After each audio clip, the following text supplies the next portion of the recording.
everybody, and welcome to Sal Says What. I am, of course, Sal, and this was formerly Sal's Comic Roundup. I finally got around to reading the first issue of Boom Studios' Revelations by Paul Jenkins and Humberto Ramos, and with their third issue coming out this week, I really felt like I should get caught up. Now, the cover told me almost nothing about the story, but the art really struck me. I love Ramos's art on Spider-Man, and I love how he captures the essence of character through his line work.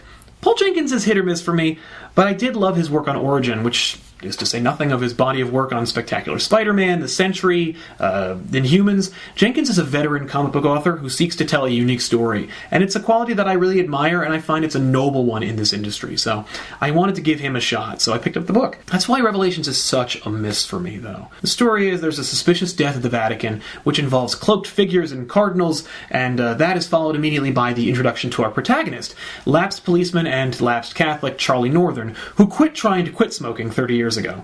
Despite the Gibraltar-sized chip on his shoulder, he is easily convinced to investigate this suspicious murder in Vatican City, and immediately seeks to undermine the local authority and the local pontiffs in the area. From a story perspective, right on down to the title, everything about this book screams been done before. We have a jaded Englishman in over his head, desperate for no reason to find the truth about what happened to a highly decorated man of the cloth, except I have to assume to undermine the church itself and prove that they are in fact an evil institution bent on world domination. The Catholic Church as a corrupt institution with evil intent is a trope.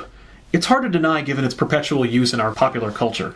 So too is the self-loathing professed atheist who really just has a grudge against God. The only real interesting character so far, and that's to say nothing of the fact that there's so few characters in this issue, is Charlie's old friend Marcel, who clearly has ulterior motives in bringing Charlie to Vatican City. While I'm immediately turned off by the tropish, cliched first issue, I have to assume, based on the title alone, which is gauche at this point, Revelations really, that perhaps not all is as it seems. But since it's a limited series with only 6 issues and 2 more to go, I'm surprised Jenkins didn't take this opportunity in 21 pages of story to give the reader some kind of indication that there was more than meets the eye. At $4 a pop, it's really hard to maintain that level of trust, especially in a market like this. I only have so many issues that I'm going to spend money on, and I don't know if I would want to spend the money on the rest of this series. The other disappointment unfortunately comes in the form of Humberto Ramos' character designs for the protagonist, Charlie. Charlie's supposed to be this grizzled 40-something Englishman, yet he maintains the boyish features of a 16-year-old git. His solid black doe eyes prevent the reader from connecting with him, which is actually a really great character design point, but it also only further pushes the design in a youthful direction. Of course, all the other art in this issue is fantastic, with the unsung hero of this issue being Leonardo Olia's colors.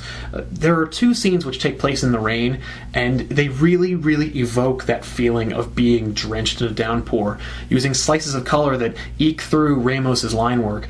Olia couldn't get enough praise with this issue. There's also a filter used on the pages which make them look like they were printed on parchment, as though the book itself came from the catacombs beneath the ancient Catholic city. It's a fun touch, I really kind of dug it.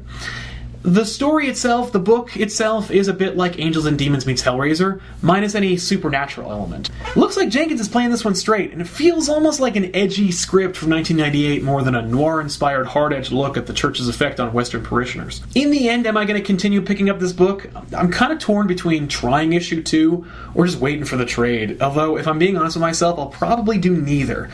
I'm really disappointed in the book's inability to grip me, because I love Ramos's art, and I wanted to give Jenkins a chance. I really wanted to see what they had to offer in a more mature, grounded story setting. Anyway, Revelations is a 6-issue miniseries published by Boom Studios. Issue 3 came out this Wednesday, and you can pick it up on Comixology.com or in print at your local comic book store. Now, Boom Studios is still, to me anyway, a relatively new comic book publishing company with a load of talented seasoned creators behind it. Tell me what your favorite title published by Boom Studios is, and if you've actually read the next 2 issues of Revelations, let me know what you think. How off base or on target was I? Drop a comment below, and I will get back to you, I promise. And with that, everybody, I want to thank you all for watching, and I'll see you on Monday. And don't forget to stop on by LittleHouseOnline.com for more stuff from me and my cohorts.